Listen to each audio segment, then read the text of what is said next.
In mid-November 2025, the Dak Lak region of Vietnam experienced a major flooding disaster triggered by prolonged heavy rains and the impact of Typhoon Kalmaegi, which struck Southeast Asia.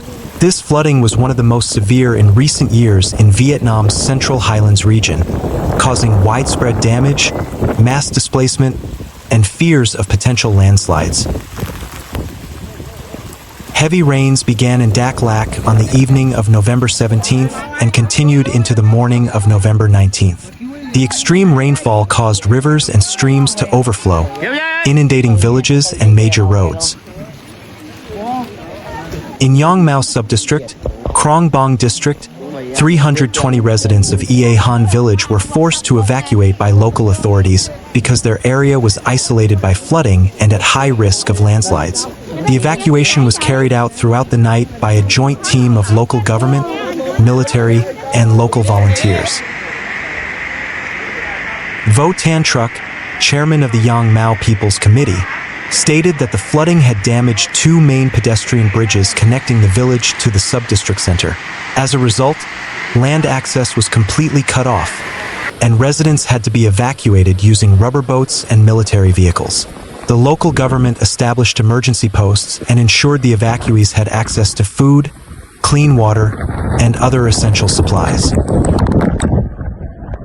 The flooding in Dak Lak was part of the widespread impact of Typhoon Kalmaegi, which crossed Vietnam on November 6th to 7th, 2025. This typhoon had previously killed more than 188 people in the Philippines and caused extensive damage to coastal areas in central Vietnam. After making landfall in Vietnam, the storm weakened to a tropical storm but continued to bring heavy rain and strong winds to inland areas, including Dak Lak. According to reports from the Vietnam News Agency and the National Disaster Management Department, flooding in the central region and the central highlands of Vietnam has claimed 9 lives, injured 19, and left 6 missing. In Dak Lak alone, 1 death was reported due to a house collapsing due to strong currents. More than 20,000 homes were reportedly inundated, with 85 homes severely damaged. Approximately 16,000 residents in various provinces have been relocated to safer areas. The Vietnamese central government issued an emergency alert and instructed all affected provinces to increase preparedness. National search and rescue teams were deployed to the worst-hit areas, including Dak Lak, Gia Lai, and Quang Tri. In addition, logistical and medical aid was delivered by air as many land roads were impassable. In Dak Lak, the flooding also caused power and communication disruptions. Several power substations were damaged, and mobile phone networks were down for several hours. Schools were closed, and economic activity came to a standstill. Farmers reported significant losses as their coffee and rice fields were inundated. Dak Lak is known as one of Vietnam's major coffee producers, so the impact of the flooding on the agricultural sector is expected to be significant. The local community demonstrated strong solidarity in the face of this disaster. Many residents not directly affected assisted in the evacuation and aid distribution. Local and international humanitarian organizations began fundraising and delivering aid to the affected areas. The Vietnamese government also announced it would provide cash assistance and building materials to families whose homes were damaged or destroyed. Meteorologists state that the intense rainfall in Dak Lak and the surrounding area is an anomaly influenced by global climate change.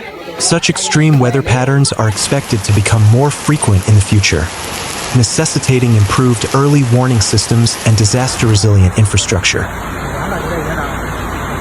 The flooding in Dak Lak serves as a stark reminder of the importance of preparedness and rapid response to natural disasters.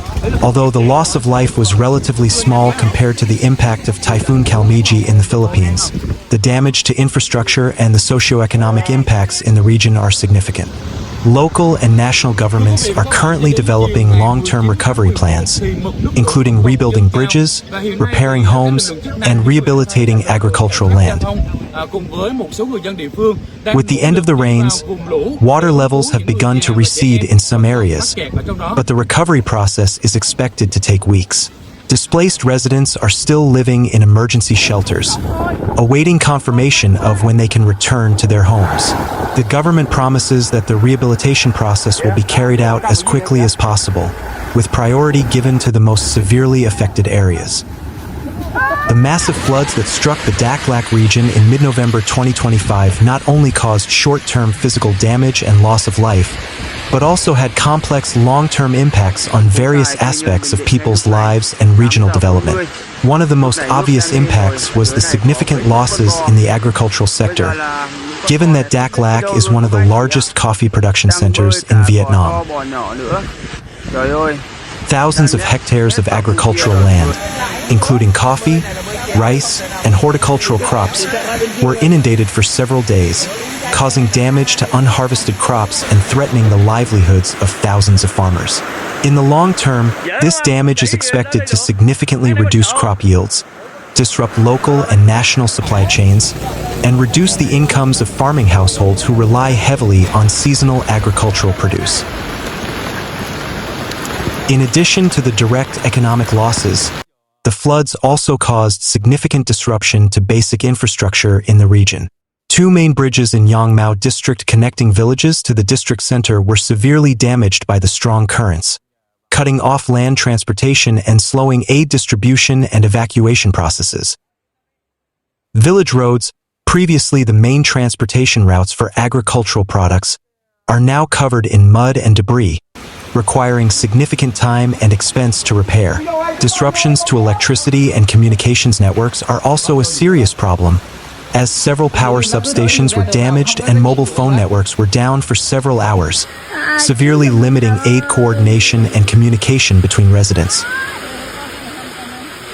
Socially, the floods forced hundreds of families to evacuate to temporary shelters, most of which were set up in schools and village halls.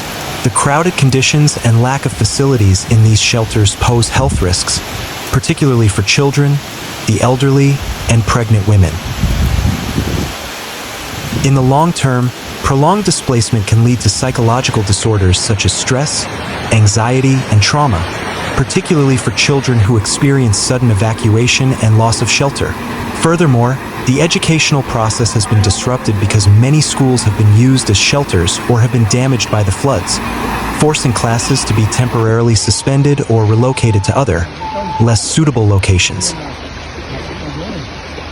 From an environmental perspective, the flooding in Dak Lak also increases the risk of landslides, especially in hilly areas where the soil is saturated.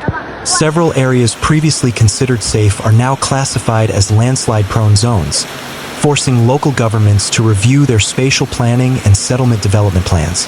Furthermore, flooding carries silt, waste, and chemicals from agricultural lands into rivers and lakes, which can pollute clean water sources and disrupt local ecosystems. In the long term, this ecosystem damage could impact biodiversity and the productivity of freshwater fisheries, which provide a source of food and supplementary income for some residents.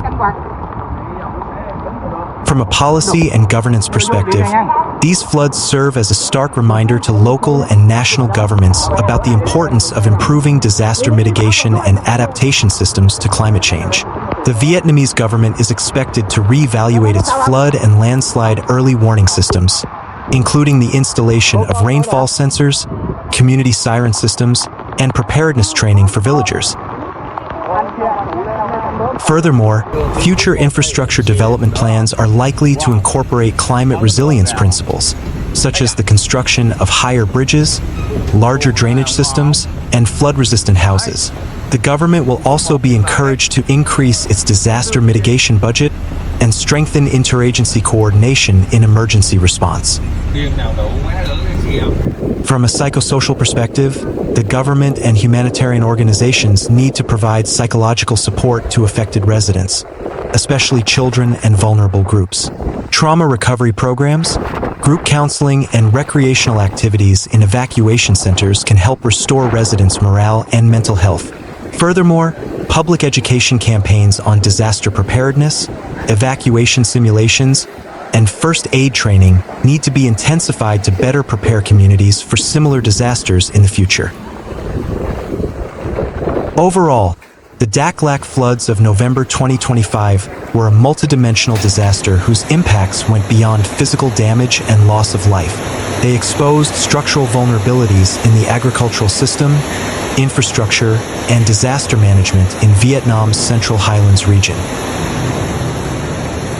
However, if managed well, this crisis can also be a turning point towards more resilient, inclusive, and sustainable development.